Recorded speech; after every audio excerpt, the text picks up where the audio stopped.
Hey everyone, welcome to today's lesson, which is all about prepositions. It's an interactive quiz lesson for you about prepositions, and I'm calling it the Preposition Challenge. So what I want to do is I want to practice using prepositions today because those are those tiny little function words that may follow adjectives or nouns or adverbs and even verbs. And that's what I want to talk to you about today. Specifically, we are going to focus on the following. We're going to focus on verbs and the prepositions that often follow verbs.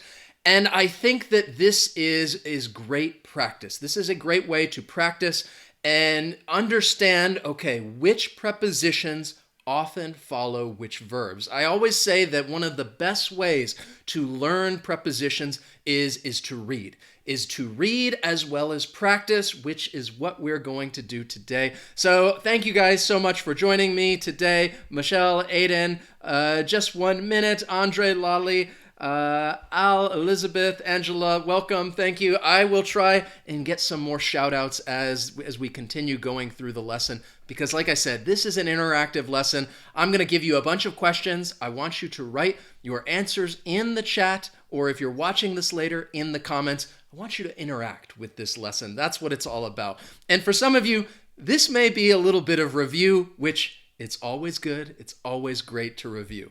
So let's look at what I mean, some examples about verbs and the prepositions that follow. So let's look at these three right here. The verb is highlighted in blue and the preposition is highlighted in red. So you have to wait for, to recover from, and to grow up. These are all verbs and the prepositions that follow. Now, the one thing I want to point out is that the verb grow up, that is a phrasal verb. I think when many learners think of verbs and prepositions, they think of phrasal verbs because that is a verb and a preposition. Now, one thing that I want to point out is the difference between wait for and grow up, because to wait for, that is not a preposition. Now, the difference between wait for and the phrasal verb grow up is that when we're talking about a phrasal verb, the meaning is different from that of the meaning of the verb. Let me explain. So to wait is just like you're spending time, you are anticipating that something will happen. Wait for, it has the same meaning. It's just the preposition that often follows that verb. To grow, I think of like plants or trees or flowers or people. They grow, they get bigger, they become taller. If you're talking about the phrasal verb grow up, the meaning changes because to grow up means typically you're talking about where somebody lived when they were a child and where they lived, and you would ask like, oh, where did you grow up? Where did you spend your childhood? I say, well, for example, I grew up in Atlanta, Georgia. That is where I spent most of my childhood. So that is the difference between a phrasal verb and just a regular verb that follows preposition. In this quiz, I think there are one or two phrasal verbs, and I will point them out. All right, so are you guys ready? Are you ready to begin? Let's start with this. The first question that I have for you, I will read you the question and I will read you the options. The first part is multiple choice. So you can choose either A, B, C, or D, and I want you to write your answer in the chat or in the comments and actually practice your English skills. So the question is, I've been longing, a beach vacation. How would you complete that sentence? I've been longing, a beach vacation. Is it A, by, longing by, B, for, longing for, C, with, longing with, or D, in, longing in? Which you're going to use that verb and preposition combination. Which one do you think? I've been longing by, I've been longing for, I've been longing with, or I've been longing in. Excellent. Great job. Yes, Andre, just 1 minute. Aiden, Simina, Gosia, Farat, Perfect. The correct answer is B, longing for. I've been longing for a beach vacation. And to long for something, it means, well, to long is like you desire it. You want something, and you would follow it with that preposition. Like, right now, I could say, well, I am longing for a pepperoni pizza. I would like to eat some pizza. I haven't had it in a while, and I could say I'm longing for this thing. The next question is this. Excellent. No one could believe he escaped prison. No one could believe he escaped prison. So again, the verb is escape. Which preposition is going to follow that verb? Escape, is it A, to, B, at, C, through, or D, from? Escape to prison, escaped at prison, escaped through prison, and escaped from prison. What do you think? Write your answer in that chat. All right, so excellent. I'm seeing some good answers. Yes. Perfect. Lolly, Julien, Michelle, Sandy, VJ. Yes, the correct answer is D, to escape from some place. Now, you could say, for example, you could escape to some place. In that case, I think of somebody wanting to do some kind of vacation getaway, and I want to escape to the Bahamas. Most of the time, to escape means you want to get away from somewhere, which is why you're going to escape from some place. Or maybe you want to escape from someone and you want to get away, because to escape from something is just to break free. You want to get away from this place, or possibly even a person. You want to escape from this place. The next one. This is a good one, and maybe it's a little tricky, maybe not. I've always dreamt climbing Mount Kilimanjaro. I've always dreamt climbing Mount Kilimanjaro. So which preposition would follow the verb dream? I've always dreamt over, I've always dreamt about, I've always dreamt of, or I've always dreamt on. And one thing I would tell you when it comes to prepositions, I know when learners are, usually speaking, it's very quick. You kind of just say it. If you make a mistake, I think most people still understand you. But when you're writing, since that's more reflective, and some people may stop and they're trying to think, well, which one really goes there? My advice, it may sound a little simple, but what feels right? What feels right to you? What sounds right? And I think many of you got this. Yes. Perfect. Lali, Kanan, Miguel, Sylvia, trying to get some different names in there. Meek, yes, the correct answer is C. I've always dreamt of climbing Mount Kilimanjaro. Now, I said this is tricky because many times you might follow the verb dream with about. There is a difference when you say you dream about something and you dream of something. In this case, I'd say, like for me, because this is true, I've always dreamt of climbing Mount Kilimanjaro. What that means is that I have like these thoughts, these hopes, a desire to do this in the future. It's something that I wish will happen in the future, like, I've dreamt of buying a big house on the ocean. It's something you think of, your thought. If you dream about something, that is when you actually are describing your dream. So if I could say, well, last night I dreamt about this live stream not working and having more technical problems, which I think have been resolved, thankfully. So in that case, I would say, well, I dreamt about having problems with the live stream. And that is something that I was actually dreaming of. So keep that in mind, to dream of something or dream about something. The next question that I have for you. The doctor referred me a specialist. The doctor referred me a specialist. Would you say the doctor referred me to a specialist? The doctor referred me with a specialist? The doctor referred me at a specialist, or the doctor referred me on a specialist. Which preposition best completes that sentence and would follow the verb refer? I almost said I almost said the answer. I gotta try and catch myself before I just give you the answer. Which one do you think? And again, if you just joined us, welcome. We are just practicing prepositions and the prepositions that follow certain verbs. So excellent, perfect. Adis, Risa, Simo, Sisi. Yes, the correct answer is A. The doctor referred me to a specialist. So in this context, you would refer someone to someone else, or maybe you refer someone to some place like the hospital.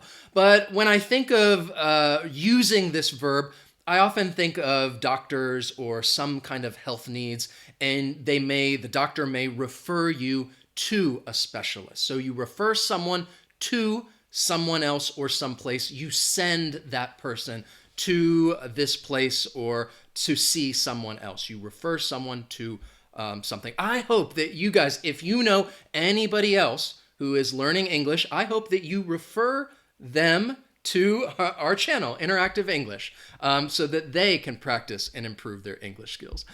Let's look at the next one. Again, how would you complete this sentence? I don't know if you can see it. The pictures kind of, I tried to put them side by side, but I'd say, the wedding coincides, my friend's graduation. The wedding coincides, my friend's graduation. So the verb coincide, to coincide. Which preposition are you going to follow that verb with? To coincide on, to coincide for, to coincide with, to coincide by. What do you think? Write your answer in the chat, in the comments.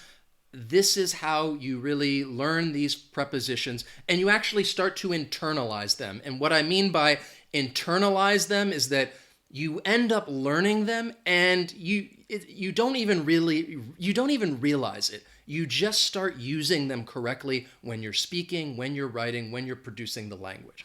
So perfect, excellent, thank you, great job. Esther, Dimitri, names are going so fast. Vanessa, Alex. The correct answer is C, with. The wedding coincides with my best friend, with my friend's graduation.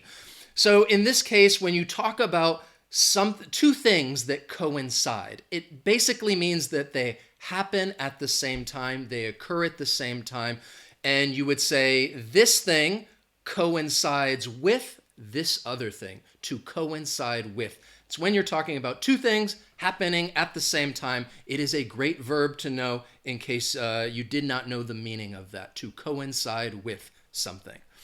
Next is this question right here. My grandfather suffers amnesia. My grandfather suffers amnesia. So the verb is suffer. To suffer, which preposition best completes this sentence? My grandfather suffers by amnesia.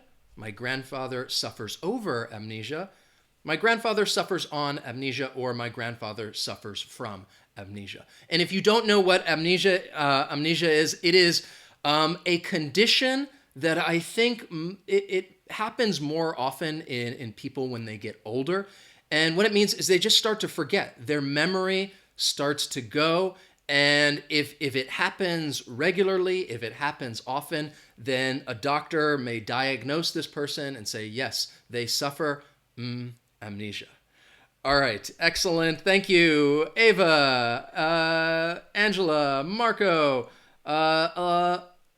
Perfect. Let's see, Leonardo. Yes, suffers from. D, from. That is the correct answer.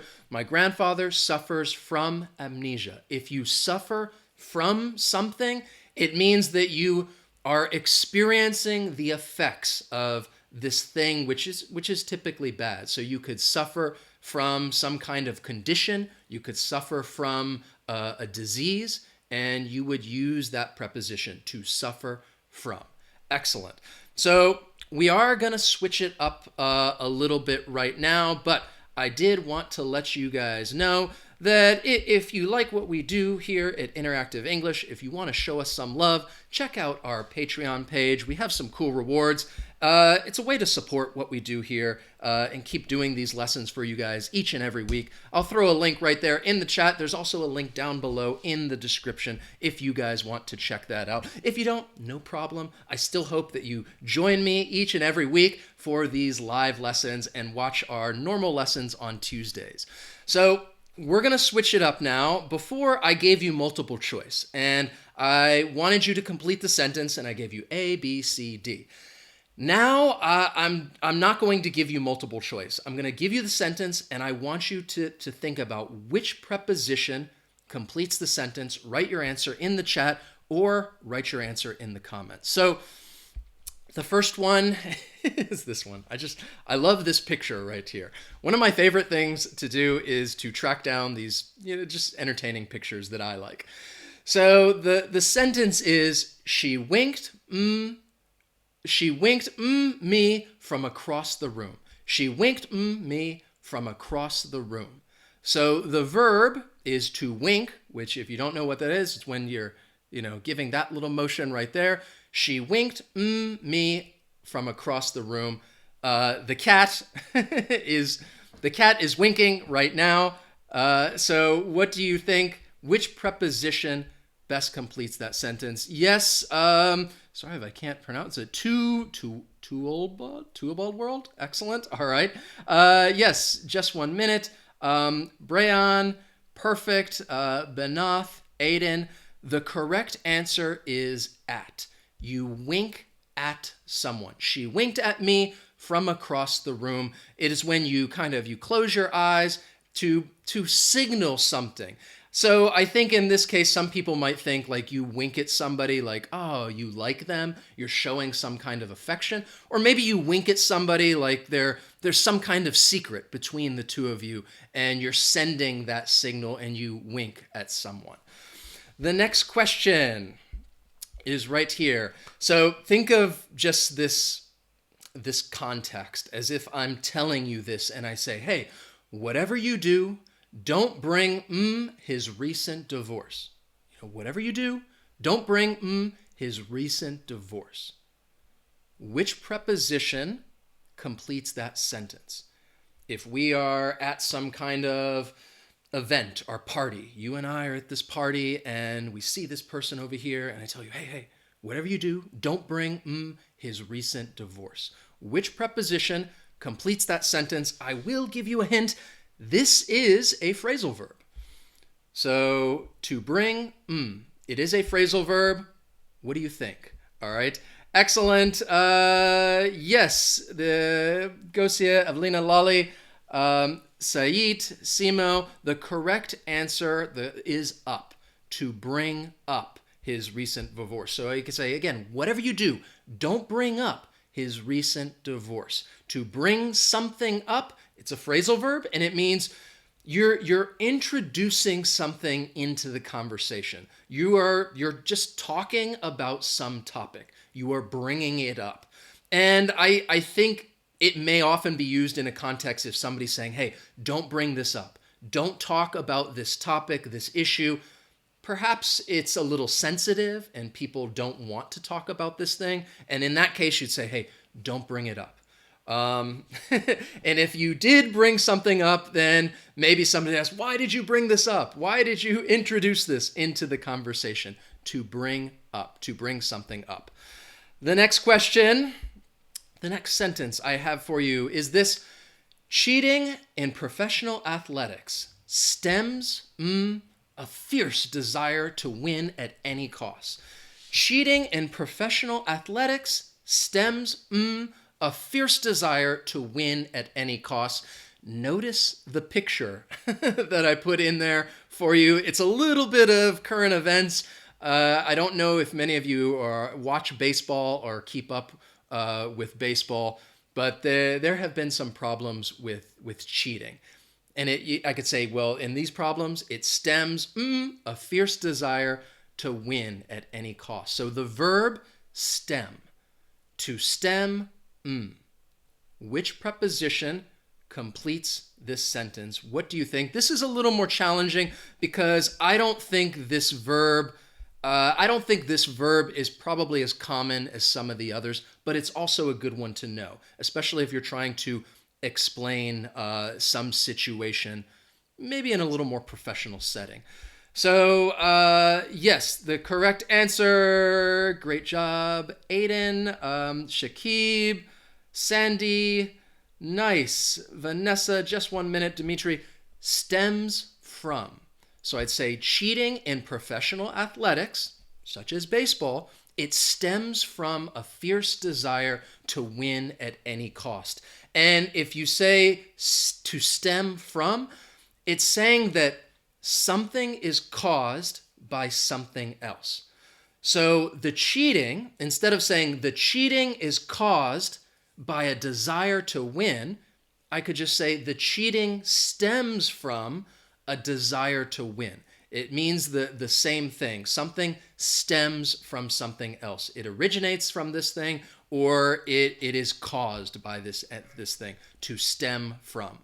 All right, let's see. What do we have next? There's my breakfast. I could say the sentence, breakfast consists eggs, pancakes, and coffee. Very standard, quite a standard American breakfast. It's not, well, I do like pancakes. I don't often eat pancakes, but definitely eggs and coffee. So breakfast consists eggs, pancakes, and coffee. So the verb is consist. To consist, what would you say? How would you complete that sentence? Everybody, you guys were you were quick on the draw with this one. And if I say that expression, you are quick on the draw, it means that you were not waiting, you did not hesitate, and you just answered this question right away. Yes, excellent, sir, perfect. Sarah, Ranuk, Abduladad, Ulissa, thank you, Farat, great job. Breakfast consists of eggs, pancakes, and coffee. To consist of something, it means that it is made up of specific things. And often that is when you list those things, that it consists of, and then you talk about those things that make this thing up. Eggs, pancakes, coffee. The reason I used it in this context is I think sometimes it's quite commonly used to talk about food. Maybe you're staying at a hotel and you're saying, oh, I get to eat breakfast. Well, what can I eat for breakfast? And they might tell you, well, it's a set menu. It consists of eggs, pancakes, and coffee.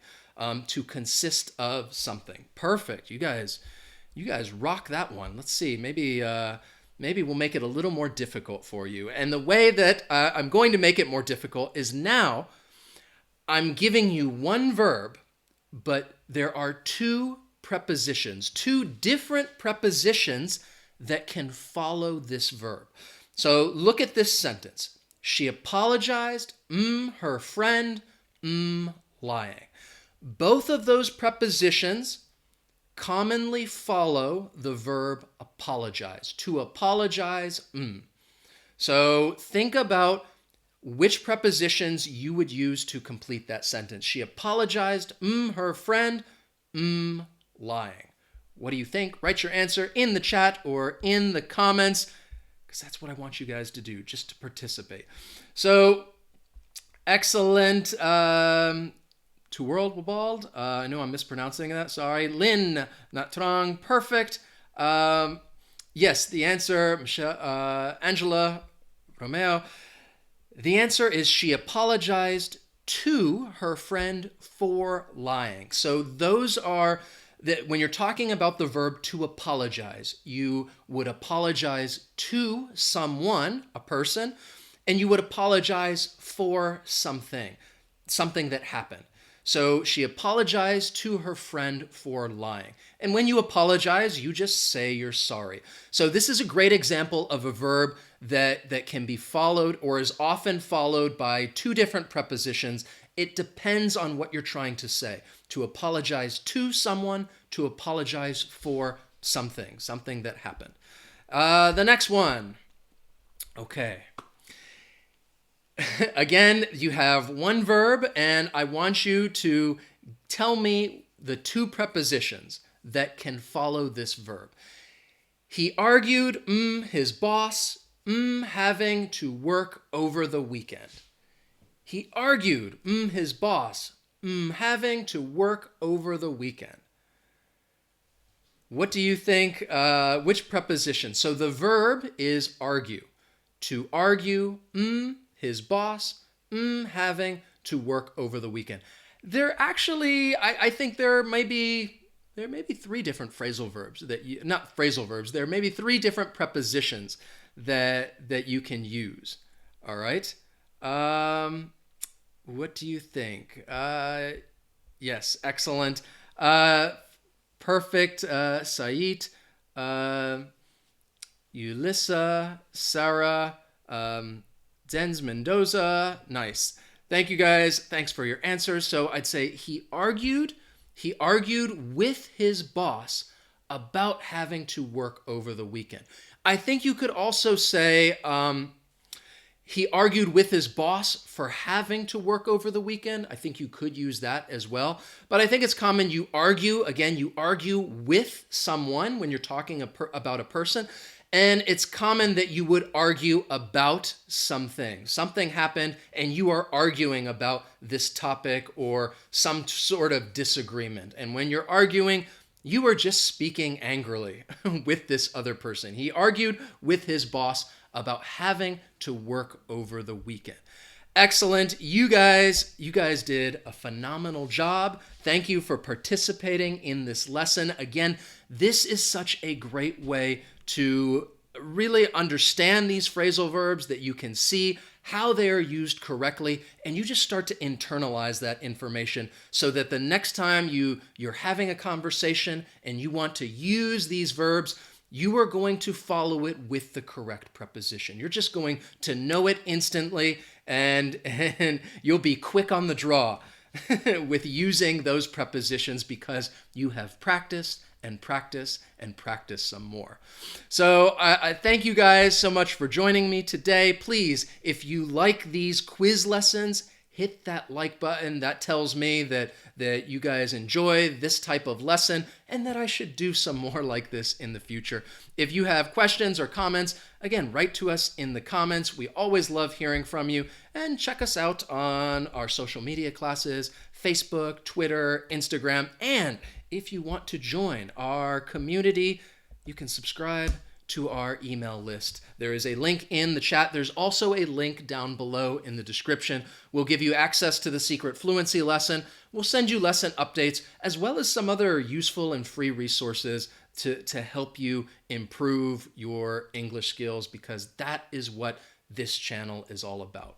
So thank you guys for being here today. Thank you, Lolly, Julian, Angel, Esther, Michelangelo, Sandy, Sissy, Lisa, Maria, Miguel, just 1 minute, Abdul, Michelle, Lale, Nin Natrong, Evelina, sorry if I mispronounce names, I apologize.